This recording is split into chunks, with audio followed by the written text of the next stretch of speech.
The crowd fell silent. Not the usual silence of anticipation before an execution, but something heavier. Something that made even the most hardened spectators of the guillotine shift uncomfortably where they stood. On July 17, 1794, at the height of the Reign of Terror's bloodiest phase, something happened at the Place du Trône Renversé that Paris had never witnessed before. 16 women climbed the scaffold steps that afternoon, and as each one faced death, they sang. This wasn't supposed to happen. By the summer of 1794, public executions had become theatre for the masses. Crowds gathered daily to watch the condemned ride past in wooden carts, to hear them plead or curse or weep. The Revolutionary Tribunal had perfected the machinery of death, processing cases with industrial efficiency. But these 16 women, members of the Carmelite monastery at Compiègne, transformed their execution into something the revolution couldn't control. They died as they had lived, in prayer and in defiance of a state that had tried to erase them. 10 days later, the architects of the terror would fall. Many in France believed the nuns' deaths hastened the end of the killing. Whether divine intervention or coincidence, what happened that summer afternoon remains one of the revolution's most haunting moments. The Revolutionary Tribunal's verdict: 16 nuns sent to the guillotine. The Carmelite community at Compiègne had survived nearly a year in hiding before the Committee of Public Safety found them. When the Revolution abolished religious orders in 1790 and declared all vows null, the 20 sisters refused to scatter. They divided into 4 small groups, renting apartments in separate houses across Compiègne, living as civilians but maintaining their prayers in secret. Each morning they gathered at a local church where a disguised Jesuit priest, Father de la Marche, offered Mass for them. They had one set of civilian clothing each, not by choice, but because they couldn't afford more. Mother Teresa of St. Augustine, born Madame Lidoine, led them through those months with quiet determination. The great niece of King Louis XIV's minister, Jean-Baptiste Colbert, Mother Henriette of Jesus, lived among them. So did Sister Constance, at 29 the youngest of the group. The oldest, Sister Mary of Jesus Crucified, had lived 78 years. They came from different backgrounds, different social classes, but they shared a single purpose that the revolution considered criminal. They believed some things mattered more than the state. On June 21, 1794, agents of the Committee of Surveillance raided all 4 apartments simultaneously. They tore through the sisters' meagre possessions, searching for evidence. They found it. A portrait of King Louis XVI, a prayer to the Sacred Heart of Jesus for the king's protection. Proof that the nuns continued living as a religious community despite the law. The next day, soldiers returned with arrest warrants. 16 sisters were taken. 3 had been away visiting family and escaped. The arrested nuns were locked in a former visitation convent that now served as a makeshift prison, joining 17 English Benedictine nuns already detained there. 20 days later, on July 12th, the mayor of Compiègne burst into the prison with soldiers and a transport order. The nuns were being transferred to Paris for trial. There was a problem. Their only civilian clothes were soaking in wash water. The mayor, faced with a schedule he couldn't delay, made a decision that would become historically significant.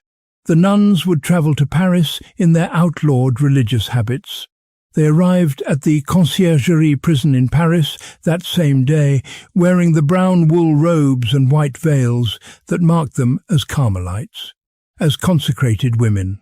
The Conciergerie served as the antechamber of death during the Terror.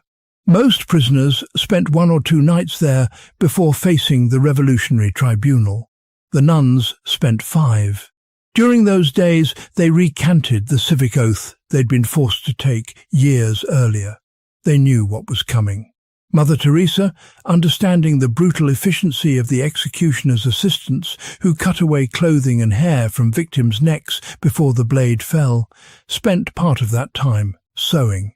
She made 16 white caps from whatever cloth she could find, caps that would cover her daughters' heads and spare them at least the executioner's rough hands on their hair. On July 17th, the nuns were led before the Revolutionary Tribunal.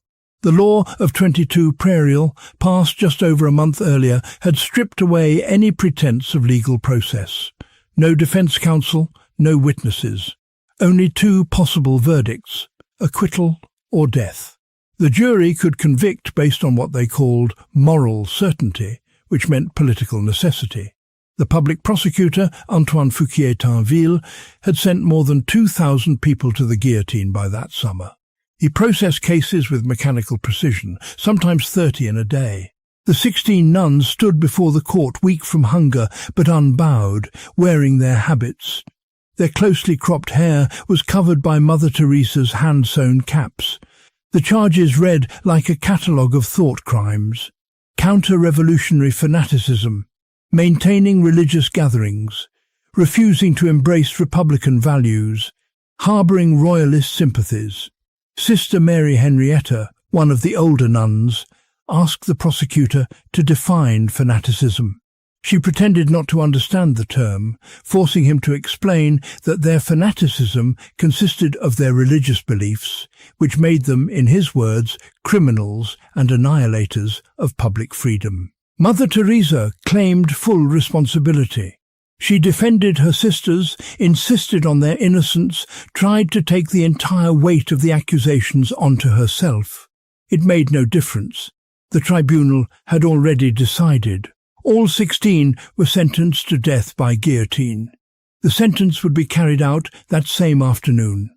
Between their conviction and execution, they were permitted one request. They asked for a pail of hot water. They washed their soiled civilian clothes and returned to their habits, the garments they would die in. Cart to the scaffold, the process of public guillotine executions in Paris. The tumbrils waited in the courtyard of the conciergerie. These two-wheeled wooden carts, originally designed for hauling animal manure, had become the revolution's standard transportation for the condemned. Each cart could hold 12 people. The nuns needed 2. The executioner maintained a fleet of 8 to 10 such carts specifically for this purpose. Most remained unpainted, though some political prisoners rode in carts painted red, as if their blood needed advertising before it was spilled. The prison bell rang. The nuns gathered in the courtyard area known as the Corner of the 12, where condemned prisoners assembled before their final journey. Guards bound their hands behind their backs. Then the sisters climbed into the carts without assistance. No struggling, no weeping. They arranged themselves as best they could on the hard wooden benches, their habits settling around them. The carts lurched forward through the prison gates into the Paris streets. The route from the conciergerie to the Place du Trône Renversé covered roughly 3 miles through the heart of Paris. The journey typically took between 2 and 3 hours, not because of distance, but because executions were public theatre. The carts moved slowly through crowded streets, giving spectators time to gather, to jeer, to throw refuse at the condemned. The revolution wanted everyone to see what happened to enemies of the state. The mob usually obliged with enthusiasm, pressing close to the tumbrils, shouting insults, spitting at prisoners who rode past. But this procession was different. As the carts rolled through the streets, the nuns began to sing. First, the Miserere, the great psalm of repentance. Then the Office of Readings, prayers they'd recited together for years in their cloistered monastery. The Salve Regina followed, the ancient hymn to the Virgin Mary that Carmelites had sung for centuries. Their voices rose above the rumble of cartwheels on cobblestones, above the noise of Paris itself. The crowd's usual roar began to fade. People fell silent as the singing nuns passed. Some accounts describe an unprecedented quiet descending over the streets that afternoon. Others note that onlookers seemed moved, perhaps reminded of a France that had existed before the revolution devoured its own children. The nuns sang the Office of the Dead for all those who had gone before them to the guillotine, They sang for France itself, and Paris, for once, listened. The guillotine had been moved to the Place du Trône Renversé only a month earlier. Maximilien Robespierre had ordered it relocated from the centre of Paris because he planned a celebration of his cult of the Supreme Being at the Place de la Révolution. The grim aftermath of the daily terror along the procession route would have interfered with the solemnity of his festival. So the killing machine was dismantled and rebuilt at what is now the Place de la Nation in eastern Paris. Between June 13th and July 27th, 1794, 1,306 people were guillotined at this location. Their tragic remains were buried in mass graves nearby. The scaffold stood roughly 15 feet high, built from heavy timber, with stairs leading up the back and an open platform surrounded by railings on 3 sides. The guillotine itself consisted of 2 upright posts about 15 feet tall, set 15 inches apart, with metal-lined grooves allowing the weighted blade to drop freely. The blade was triangular, attached to a heavy weight called the mouton, that added 66 pounds of force to ensure a clean cut. At the business end of the device was the bascule, a bench-like plank that tilted forward, and the lunette, a wooden yoke that held the victim's neck in place. On one side of the scaffold sat large baskets painted red to receive the remains of the condemned.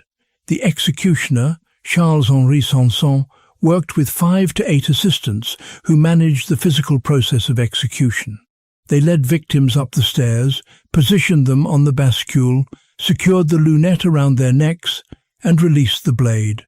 The entire process, from stepping onto the scaffold to death, took less than a minute per person when the executioners worked efficiently. On busy days during the terror, they processed dozens of victims in a few hours. Final prayers at the place of execution. How the guillotine was carried out. The carts arrived at the Place du Trône Renversé in late afternoon. The nuns continued singing as they descended from the tumbrils. They sang the Veni Creator Spiritus, calling on the Holy Spirit. 24 other condemned prisoners waited with them that day, but history remembers only the 16 who sang. The sisters formed a line, and one by one they approached Mother Teresa. Each knelt before her and asked the question they'd been trained to ask since entering religious life. "Permission to die, Mother?" Mother Teresa held a small statuette of the Virgin Mary, no bigger than her hand. Each sister kissed it before ascending the scaffold steps. Each received a final blessing from their prioress. The executioner's assistants allowed them to complete the prayers for the dying. The unusual cooperation might have been professional courtesy, or maybe even these men, who'd grown callous after months of killing, felt something sacred happening that afternoon. Sister Constance, the youngest, went first. Contemporary accounts describe her waving aside the executioner and his assistants, climbing the scaffold stairs unaided. She renewed her religious vows at the top of the platform, speaking clearly enough for her sisters below to hear. Then she positioned herself without assistance. The assistants secured her on the bascule, the tilting plank that brought her body horizontal. They placed her neck in the lunette, the wooden yoke designed to hold it steady. The executioner released the déclic, the catch holding the blade. The mouton and blade fell. Death came in a fraction of a second. The executions continued in order of religious profession, youngest to oldest. Each sister climbed the stairs, renewed her vows, and submitted to the blade. The crowd remained eerily quiet. Usually spectators cheered at executions, jeered at victims, celebrated each falling blade. But that afternoon they stood in silence as the singing grew softer with each death. 16 voices became 15, 15 became 14. Each time the blade fell, another voice was silenced, and the hymn they were chanting grew fainter. Sister Mary of Jesus Crucified, at 78, the oldest of the group, was heard to say to the executioners, "I forgive you, my friends. I forgive you with all that longing of heart with which I would that God forgive me." Her words carried across the platform, across the silent crowd. Then she climbed the steps and placed herself under the blade. Mother Teresa of St. Augustine was the last. She'd watched 15 of her daughters die before ascending the scaffold herself. She'd blessed each one, held the statue of Mary for each to kiss, spoken the words, "Go, my daughter," 15 times. Now she stood alone. The accounts say she climbed with perfect composure, renewed her vows in a clear voice, and positioned herself on the bascule without hesitation. The blade fell for the 16th and final time. The bodies of all 16 nuns were thrown into a mass grave with the other victims of that day's executions. 10 days later, on July 27, 1794, the National Convention arrested Maximilien Robespierre. The following day, he and 21 of his closest allies were guillotined.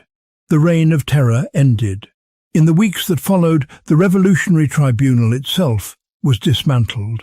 The rate of executions dropped dramatically. By the end of August, the period historians call the Great Terror had concluded. Many French Catholics believed the nuns' sacrifice had brought about this change, that their deaths somehow broke the fever of violence consuming France. The 3 Carmelite sisters who'd escaped arrest survived the revolution. One of them, Marie de l'Incarnation, wrote an account of the executions that was published in 1836. The story spread through Catholic Europe. In 1906, Pope Pius XII beatified the 16 martyrs, the first victims of the French Revolution to be officially recognized by the Church. Their feast day was set as July 17th, the date of their execution. On December 18th, 2024, more than 2 centuries after their deaths, Pope Francis declared them saints through a process called equipollent canonization. The site of their execution, the Place du Trône Renversé, is now called the Place de la Nation. Parisians pass through it daily on their way to work, to market, to ordinary life. The mass graves where the victims of 1794 were buried lie beneath a nearby church. The names of all 1,306 people guillotined at that location are inscribed on marble plaques covering the walls. Among them are the 16 Carmelites, who sang their way to death while Paris fell silent and listened. If you had stood in that crowd on July 17, 1794, watching 16 women climb the scaffold one by one, singing prayers as the blade fell and their voices disappeared into silence, would you have cheered with the mob or stood quiet in the face of such conviction? The French Revolution promised liberty, equality and fraternity, but in its most terrible hour it was 16 cloistered nuns who showed France what those words might actually mean.